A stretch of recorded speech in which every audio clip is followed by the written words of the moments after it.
Week 7 of the college football season is here, riding off a 2-0 week last week, bringing us to 5-3 on the season so far on the Brad Powers Release Show.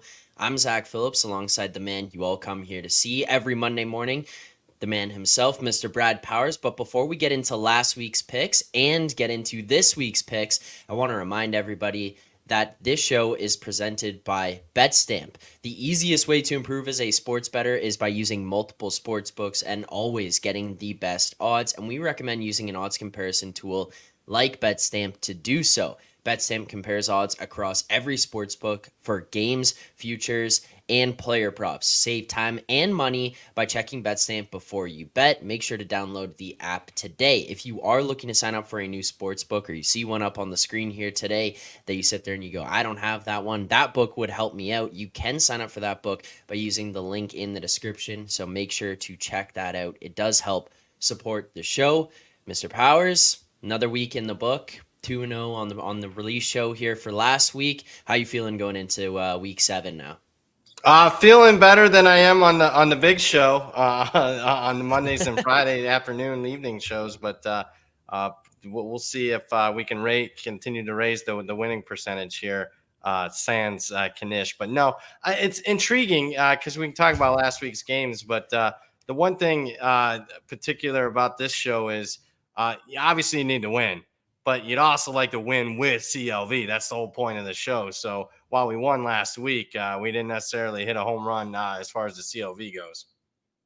Well, let's talk a little bit about that before we get into the pick. So first of all, we had UCLA -3, closes at 3. They win by 8.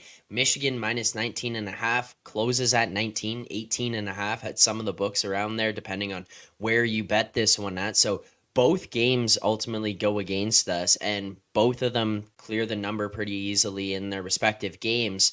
Can you talk us a little bit through each of those picks, the market resistance that went on, and then ultimately the end results of the games? Yeah, I'll start with the UCLA game. It's kind of back and forth in the market. We got as high as 4.5. There was some buyback.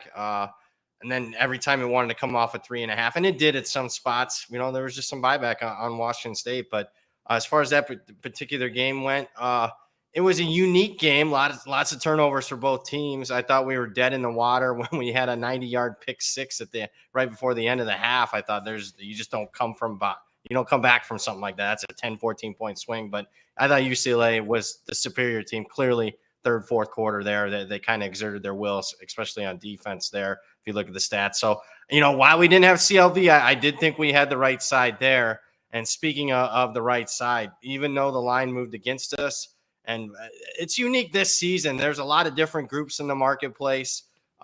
We saw a lot of buyback on Minnesota. I want to say it was early in the week. It was a Monday or Tuesday night. A group faded the release show and took Minnesota. And we just never really got back there throughout the rest of the week. But I got to be honest with you, throughout the course of the week, I rewatched the Michigan-Nebraska game. I felt even more confident about the pick after rewatching that game. And then, I flip on the game and, even though the CLV went against us, Michigan clearly was the right side other than that touchdown right before the half by Minnesota. I mean, Michigan played if not the best team in the country, certainly deserving of their number 2 ranking. So that one, we didn't have to sweat that one at all. I mean, I'd rather win than have CLV at this point. So I know CLV is the great barometer for future success. I don't know about this year. It's a unique season where, a lot of people aren't seeing everything, including myself and the entire marketplace. Right, and if you tune into the Friday show, which everybody should be doing, Monday afternoons as well, 5 p.m. Eastern time with Brad and Joey Knish, you would have heard Brad on this Friday show saying that he did go back and watch that Nebraska game again and felt fairly confident in the position that we had taken on last week's release show. So let's get into the pick for today. Before we do, we've got about 300 people watching right now and only 30 likes on this stream. So I'm just going to ask everybody to just take a second while you are watching here and hit that like button. It does help support the show, helps us continue to do more content and create more things just like this show here that we're doing right now. So make sure to hit that like button, subscribe, turn on notifications so you don't miss when we go live later in the day as well. But Brad, we got a pick for this week. We'll look to continue the momentum rolling. So as always, tee it up for people. We're going to be looking Saturday, October 14th in the 11 p.m. time slot in the rotation numbers in the game between 213 and 214. Brad, specifically, what is the pick this week and why? Yeah, we're going to lay 5 with San Diego State. So San Diego State -5. It's good up to 6.5. Reason being, first and foremost, I made the number 7. So what do I see in this particular matchup? I don't necessarily like San Diego State this year. And my power rankings have not said play on San Diego State this year. They do in this matchup. And I think some of it has to do with a couple of variety of factors. Number one, San Diego State's played a really tough schedule. Start looking through it, starting with the opener against Ohio. I know they benefited from Ohio's quarterback getting hurt, but they still won the game over a really good team. And then they've lost 4 straight games. But look at who they've lost to: Oregon State, UCLA, Boise State, Air Force. And in the marketplace, they've taken some significant money in a couple of these games. So while I've been pretty anti-San Diego State this season, they've impressed me in a couple of recent contests, and they are taking a major step down in class here against a Hawaii team that just in their very last game, I played on Hawaii. Me and Knish gave it out as a best bet against New Mexico State. It was one of our rare winners where we got fortunate, where Hawaii had to make a second half rally and cover by a half a point.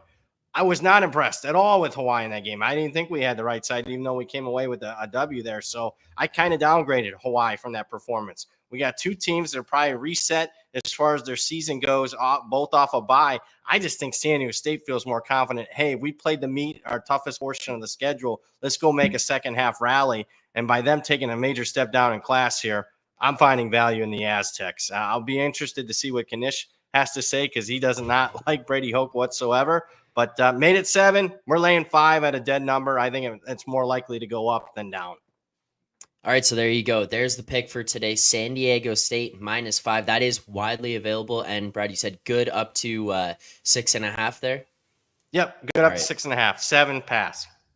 All right, so good up to 6.5. That is our only pick for today. If you are looking for more picks, breakdowns, previews, recap of this past weekend, you can find that all over at 5 p.m. right here on the Hit the Books channel with Brad Powers and Joey Knish. You can also find tomorrow afternoon at 4 p.m. with Parker Fleming and Douglas Farmer, and then back on Friday at 5 p.m. again. Brad Powers and Joey Knish. So you don't want to miss any of the content here on this channel. Make sure to subscribe, turn on notifications so you don't miss anything. You get notified instantly when we go live. Thank you so much to everyone who tuned in here today. Greatly appreciate it. Brad, thank you for the input as always. Let's look to keep this one rolling. Move to 6-3 on the season, and I'll see you all later this afternoon, 5 p.m. Eastern time, right here on Hit the Books.